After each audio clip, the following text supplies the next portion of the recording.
2024मध्ये जे कोणी विद्यार्थी नीट एक्झाम देणार आहे, जे नीट एक्झाम देण्यासाठी जे रिक्वायर्ड डॉक्युमेंट आहे, त्याचबद्दल आज मी तुमच्याबरोबर चर्चा करणार आहे. तरी जे डॉक्युमेंट्स तुम्हाला लागणार आहे ते ब्राउचरमध्ये दिलेले आहेत, पण ते सगळं वाचायचं होत नाही. त्यासाठी मी सर्व विद्यार्थ्यांना जे इम्पॉर्टंट म्हणजे ते सगळे लागणारच आहे. ते सर्व डॉक्युमेंट कोणते कोणते लागणार आहेत त्याच्याचबद्दल मी आज तुमच्याबरोबर चर्चा करणार आहेत.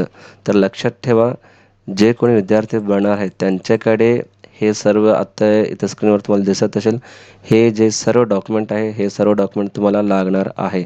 तर पहिला आहे आधार कार्ड तुमच्याकडे असणे गरजेचं आहे. फक्त आधार कार्ड असून उपयोग नाही, त्या आधार कार्डला फोन नंबर लिंक असणे गरजेचं आहे, हे सुद्धा लक्षात घ्या. कारण ज्यावेळी तुम्ही फॉर्म भरताय त्यावेळी सुरुवातीला तुम्हाला आधार कार्ड नंबर टाकावा लागणार आणि टाकलं की तुम्हाला आधार कार्डला लिंक असलेल्या फोन नंबरला OTP जाणार.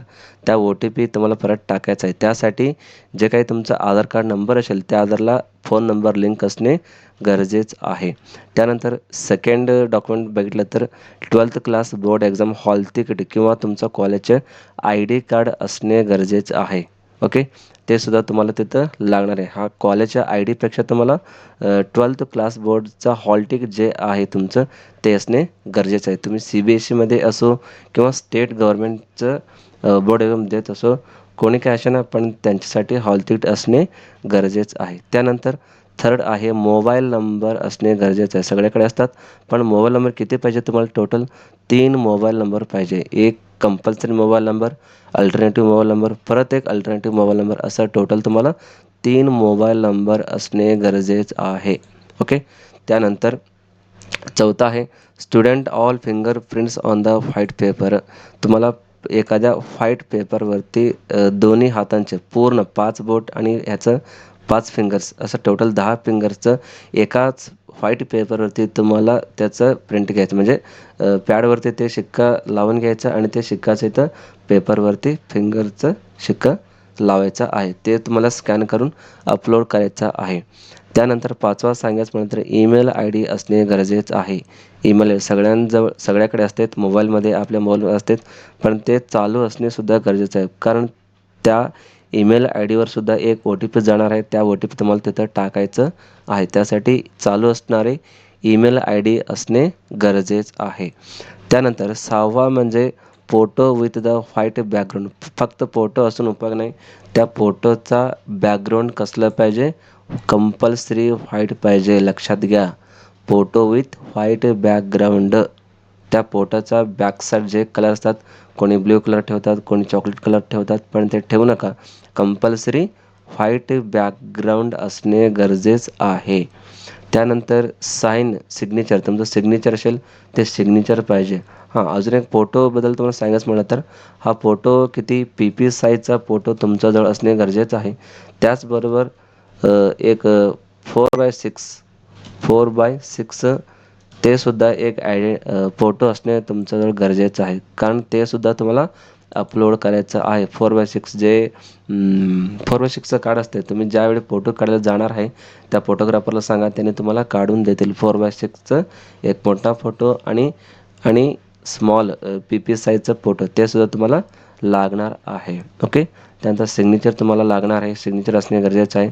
त्यानंतर 10th बोर्ड सर्टिफिकेट. हा कशासाठी? म्हणजे जे तुमचं डेट ऑफ बर्थ आहे ते कन्फर्म करण्यासाठी हे कंपल्सरी तुम्हाला लागणार आहे. आधार कार्डवरती कदाचित चुकीचे असू शकतात, त्यासाठी 10th बोर्ड सर्टिफिकेटवर पूर्ण तुमचा डेट ऑफ बर्थ असतात ते बघावं लागते आणि ते सुद्धा अपलोड करायचं आहे पुढे.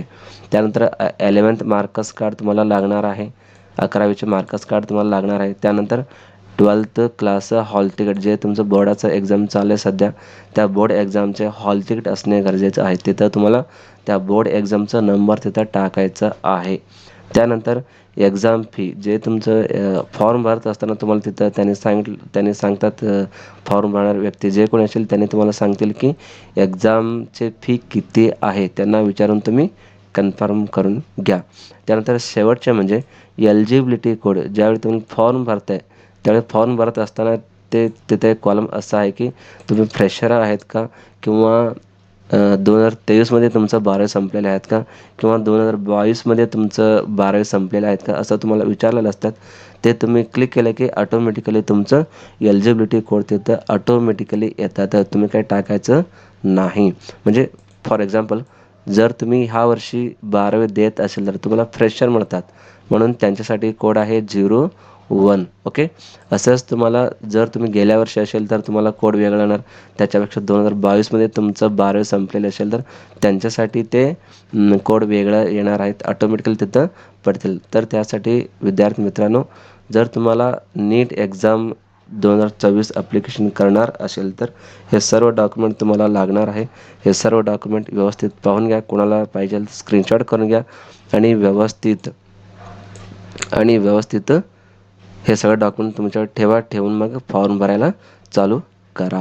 ओके. अजून काय शंका असेल तर मला खाली कमेंट करा, तुम्हाला त्याचं आन्सर मिळून जाईल. ओके. कोणाला पाहिजे असेल तर स्क्रीनशॉट करून घ्या. हा पहिला स्क्रीनशॉट घ्या. 5पर्यंत ईमेल आय डीपर्यंत एक स्क्रीनशॉट करून घ्या. ओके. करून घेतलं. ओके. त्यानंतर आता 6वापासून 6 म्हणजे फोटो विथ व्हाईट बॅकग्राऊंड आहे, त्यात स्क्रीन ठेवतो. ओके. इथून एक स्क्रीनशॉट करून घ्या. हे सर्व डॉक्युमेंट तुम्हाला लागणार आहे आणि हे सर्व डॉक्युमेंट ठेवून व्यवस्थित फॉर्म भरून घ्या. ओके. थँक्यू. धन्यवाद.